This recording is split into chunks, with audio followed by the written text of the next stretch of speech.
Hello friends, welcome back to another video. Friends, कैसे हैं आप लोग? आशा करते हैं आप लोग अच्छे होंगे और अपना पढ़ाई अच्छे से कर रहे होंगे। देखिए, आज हम लोग पढ़ने वाले हैं मराठा का उत्कर्ष के बारे में, ठीक है। और मराठा का उत्कर्ष से संबंधित जितने भी इंपॉर्टेंट फैक्ट्स हैं इस वीडियो में हम लोग कवर करेंगे। तो आइए शुरू करते हैं इस वीडियो को बिना समय गंवाएं और जानते हैं इन महत्वपूर्ण फैक्ट्स को जो आपकी परीक्षा की दृष्टि से बहुत ही महत्वपूर्ण रहने वाला है। देखिए, मराठा साम्राज्य का संस्थापक शिवाजी थे, ठीक। शिवाजी का जन्म 6 अप्रैल 1627 में शिवनेर दुर्ग जो जुन्नार के समीप है वहीं पर हुआ था। और शिवाजी के पिता का नाम शाहजी भोंसले एवं माता का नाम जीजाबाई था। शाहजी भोंसले की दूसरी पत्नी का नाम तुकाबाई एवं मोहिते था। शिवाजी के गुरु कोंडदेव थे। उसके बाद क्या है कि आध्यात्मिक क्षेत्र में शिवाजी के आचरण पर गुरु रामदास का काफ़ी प्रभाव था। शिवाजी का विवाह साईबाई निम्बालकर से 1640 ईस्वी में हुआ था। कह सकते हैं 13 वर्ष की अवस्था में इनकी शादी हो गई थी।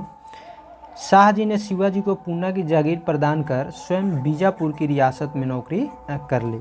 अपने सैन्य अभियान के अंतर्गत 1644 ईस्वी में शिवाजी ने सर्वप्रथम बीजापुर के तोरण नामक पहाड़ी किले पर अधिकार किया और 1656 ईस्वी में शिवाजी ने रायगढ़ को अपनी राजधानी बनाया था। शिवाजी को राजा की उपाधि औरंगजेब ने दी थी, ठीक है। कई बार परीक्षाओं में पूछा गया है कि शिवाजी को राजा की उपाधि किसने दी थी, तो यह औरंगजेब द्वारा दी गई थी। बीजापुर के सुल्तान ने अपने योग्य सेनापति अफजल खां को सितंबर 1659 ईस्वी में शिवाजी को पराजित करने के लिए भेजा था। शिवाजी ने 10 नवंबर 1659 को अफजल खां की हत्या कर दी। शिवाजी ने सूरत को 1664 ईस्वी में 1670 ईस्वी में यानी 2 बार लूटा था। पुरंदर की संधि 1665 ईस्वी में महाराजा जय सिंह एवं शिवाजी के मध्य संपन्न हुई थी। बहुत ही इंपॉर्टेंट है, परीक्षाओं में यहाँ से प्रश्न पूछा जाता रहा है। 1672 ईस्वी में शिवाजी ने पन्हाला दुर्ग को बीजापुर से छीन लिया था। 5 जून 1674 को शिवाजी ने रायगढ़ में वाराणसी यानी काशी के प्रसिद्ध विद्वान श्री गंगा भट्ट द्वारा अपना राज्याभिषेक करवाया था। कहाँ करवाया था? तो रायगढ़ में, ठीक है। मूल रूप से गंगा भट्ट महाराष्ट्र का एक सम्मानित ब्राह्मण था जो लंबे समय से वाराणसी में रह रहा था। शिवाजी को औरंगजेब ने मई 1666 ईस्वी में जयपुर भवन में कैद कर लिया, जहाँ से वे 16 अगस्त 1666 ईस्वी में भाग निकले थे। मात्र 53 वर्ष की आयु में 3 अप्रैल 1680 को शिवाजी की मृत्यु हो गई, ठीक है। शिवाजी के मंत्रिमंडल को अष्टप्रधान कहा जाता है, अष्टप्रधान कहा जाता था। और अष्टप्रधान में पेशवा का पद सर्वाधिक महत्वपूर्ण एवं सम्मान का होता था। शिवाजी ने दरबार में मराठी भाषा के रूप में प्रयोग किया। और शिवाजी की सेना 3 महत्वपूर्ण भागों में विभक्त थी: पागा सेना, सिलहदार और पैदल सेना, ठीक है। पागा सेना नियमित घुड़सवार सैनिक होते थे। सिलहदार अस्थायी घुड़सवार सैनिक होती थी। उसके बाद पैदल सेना, ठीक है। अस्थायी घुड़सवार सेना सैनिक मतलब कि जब युद्ध की ज़रूरत पड़ती थी उसी समय इसको शामिल किया जाता था। शिवाजी को तोपें अंग्रेज़ों ने प्रदान की थी। महाराष्ट्र के कुछ प्रमुख संत थे उस समय। ज्ञानदेव या ज्ञानेश्वर 1275 से 1296 ईस्वी तक इनका समय काल रहा है। महाराष्ट्र में भक्ति आंदोलन के जनक माने जाते हैं। मराठी भाषा और साहित्य के संस्थापक। भगवत गीता पर भावार्थ दीपिका नामक बृहद टीका इन्होंने लिखी है, जिसे समान रूप से ज्ञानेश्वरी के नाम से जाना जाता है। उसके बाद नामदेव 1270 से 1350 ईस्वी तक इनका जीवन काल रहा है। इनके आराध्य देव पंढरपुर के बिठोवा या विठल, जिनको विष्णु का रूप माना जाता है, थे। और बिठोवा या विठल की उपासना को वरकरी संप्रदाय के नाम से जाना जाता है, जिसकी स्थापना नामदेव ने की थी। इनके कुछ पद गुरु ग्रंथ साहब में भी संकलित है। एकनाथ 1533 से 1599 ईस्वी तक इनका शासनकाल जन्म काल रहा है, जीवन काल। इन्होंने रामायण पर भावार्थ रामायण नामक टीका लिखी थी। उसके बाद तुकाराम का जो जीवन काल है 1598 से 1650 ईस्वी तक रहा है। इन्होंने भक्तिपरक कविताएं लिखी जिन्हें अभंग के नाम से जाना जाता है, और ये अभंग भक्तिपरक काव्य के ज्योतिपुंज हैं। रामदास, जिनका जीवन काल 1608 से 1681 ईस्वी तक रहा है और महाराष्ट्र के अंतिम महान संत कवि थे। 10 बोध उनकी रचनाओं और उपदेशों का संकलन है। मराठा राज के अंतर्गत दो प्रकार के क्षेत्र होते थे, एक स्वराज और दूसरा मुक्तई। स्वराज वो क्षेत्र होते थे जो प्रत्यक्षतः मराठों के नियंत्रण में थे, उन्हें स्वराज क्षेत्र कहा जाता था। और मुल्क ए कद्दीम यानी मुगतई, यह वह क्षेत्र था जिसमें वे चौथ एवं सरदेशमुखी वसूल करते थे, यानी इनडायरेक्ट रूप से इस पर अपना कब्जा बताते थे। चौथ एवं सरदेशमुखी स्वराज से नहीं लिए जाते थे, बल्कि उन जगहों से लिए जाते थे जहां मुगल या दक्कनी राजाओं का शासन था। चौथ भू राजस्व का एक चौथाई था जो मराठों के उस क्षेत्र पर आक्रमण नहीं करने के लिए दिया जाता था। सरदेशमुखी 10% का अतिरिक्त अधिभार होता था जो उस क्षेत्र से लिया जाता था जो मुगलों के अधीन था, पर मराठा उस पर दावा करते थे। सरंजामी प्रथा का संबंध मराठा भू राजस्व व्यवस्था से है। आइए देखते हैं अष्ट प्रधान में कौन कौन शामिल होता था। तो अष्ट प्रधान में जो पेशवा है उसे प्रधानमंत्री कहा जाता था। राज्य का प्रशासन एवं अर्थव्यवस्था की देखरेख करता था। सरी ए नौबत यानी सेनापति होता था। सैन्य प्रधान। अमात्य राजस्व मंत्री होता था, आय व्यय का लेखा जोखा रखता था। वाक्यानवीस सूचना, गुप्तचर एवं संधि विग्रह के विभागों का अध्यक्ष होता था। चिटनिस राजकीय पत्रों को पढ़कर उसकी भाषा शैली को देखता था। सुमंत विदेश मंत्री था। पंडित राव धार्मिक कार्यों के लिए तिथि का निर्धारण करता था। न्यायाधीश का काम न्याय विभाग का देखरेख करना है और न्याय विभाग का यहाँ प्रधान होता था। ठीक है। शिवाजी की कर व्यवस्था मलिक अंबर की कर व्यवस्था पर आधारित थी। शिवाजी ने रस्सी द्वारा माप की व्यवस्था के स्थान पर काठी एवं मानक छड़ी के प्रयोग को आरंभ किया और शिवाजी ने 1679 में अन्नाजी दत्तो द्वारा व्यापक भूमि सर्वेक्षण करवाया था।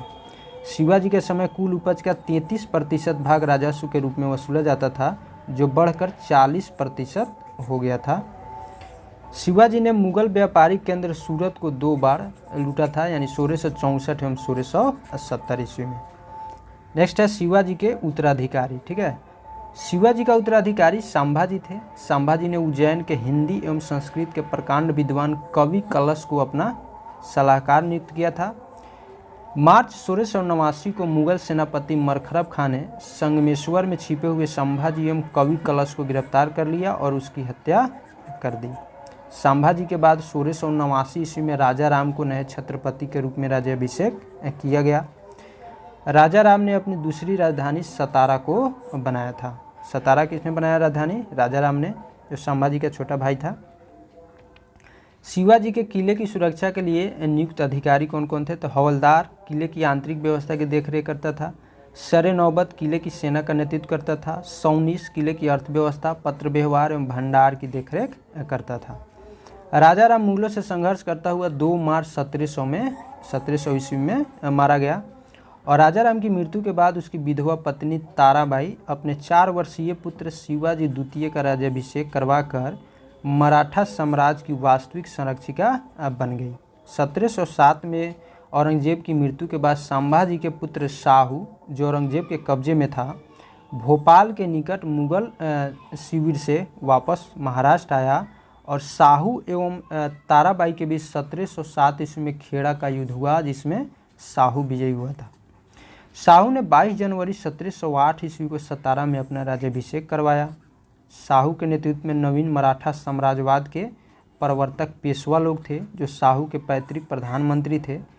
पेशवा पद पहले पेशवा के साथ ही वंशानुगत हो गया था। पेशवा पुणे में रहता था। 1713 ईस्वी में शाहू ने बालाजी विश्वनाथ को पेशवा बनाया। इनकी मृत्यु 1720 ईस्वी में हो गई और इसके बाद पेशवा बाजीराव प्रथम हुए। पेशवा बाजीराव प्रथम ने मुगल साम्राज्य की कमज़ोर हो रही स्थिति का फायदा उठाने के लिए शाहू को उत्साहित करते हुए कहा था कि आओ हम इस पुराने वृक्ष के खोखले तने पर प्रहार करें, शाखाएं तो गिर जाएंगी, हमारे प्रयत्नों से मराठा पताका कृष्णा नदी से अटक तक फहराने लगेगी। उत्तर में शाहू ने कहा, निश्चित रूप से ही आप इसे हिमालय के पार गाड़ देंगे, निस्संदेह आप योग पिता के योग पुत्र हैं। पालखेड़ा का युद्ध 7 मार्च 1728 ईस्वी को बाजीराव प्रथम एवं निजामुल मुल्क के बीच हुआ, जिसमें निजाम की हार हुई थी। निजाम के साथ मुंगी सिवा गांव की संधि हुई थी।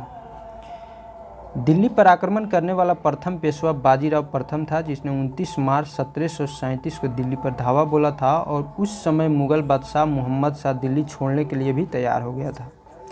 बाजीराव प्रथम मस्तानी नामक महिला से संबंध होने के कारण चर्चित रहा था। इस पर एक मूवी भी बना है बाजीराव मस्तानी करके। ठीक है, इसको देख लेते हैं। अंग्रेज मराठा संघर्ष के अंतर्गत होने वाली प्रमुख संधियाँ कौन कौन? सूरत की संधि 1775 ईस्वी, पुरंदर की संधि 1776 ईस्वी में हुई थी, बड़गांव की संधि 1779 ईस्वी में हुई थी, सालाबाई की संधि 1782 ईस्वी, बसीन की संधि 1802 ईस्वी में, देवगांव की संधि 1803 में, सुरजी अर्जुन गांव की संधि 1803 में हुई थी। उसके बाद है राजापुर घाट की संधि 1804 ईस्वी में हुई थी, नागपुर की संधि 1816 में, ग्वालियर की संधि 1817 में, पूना की संधि 1817, मंदसौर की संधि 1818 ईस्वी में। 1740 ईस्वी में बाजीराव प्रथम की मृत्यु हो गई। बाजीराव प्रथम की मृत्यु के बाद बालाजी बाजीराव 1740 ईस्वी में पेशवा बना। 1750 ईस्वी में संगोला संधि के बाद पेशवा के हाथ में सारे अधिकार सुरक्षित हो गए। बालाजी बाजीराव को नाना साहब के नाम से भी जाना जाता था। झलकी की संधि हैदराबाद के निजाम एवं बालाजी बाजीराव के मध्य हुई थी। बालाजी बाजीराव के समय ही पानीपत का तृतीय युद्ध 14 जनवरी 1761 ईस्वी को हुआ, जिसमें मराठों की हार हुई थी और इस हार को नहीं सह पाने के कारण बालाजी की मृत्यु 1761 ईस्वी में हो गई। माधव राव नारायण प्रथम 1761 ईस्वी में पेशवा बना। इसने मराठों की खोई हुई प्रतिष्ठा को पुनः प्राप्त करने का प्रयास किया था। माधव राव ने ईस्ट इंडिया कंपनी को पेंशन पर रह रहे मुगल बादशाह शाह आलम द्वितीय को पुनः दिल्ली की गद्दी पर बैठाया और मुगल बादशाह मराठों का पेंशन भोगी बन गया। पेशवा नारायण राव 1772-73 ईस्वी की हत्या उसके चाचा रघुनाथ राव के द्वारा कर दी गई। पेशवा माधव राव नारायण द्वितीय की अल्पायु के कारण मराठा राज की देखरेख 12 भाई सभा नाम की 12 सदस्यों की एक परिषद करती थी। इस परिषद के 2 महत्वपूर्ण सदस्य थे, महादजी सिंधिया एवं नाना फडणवीस।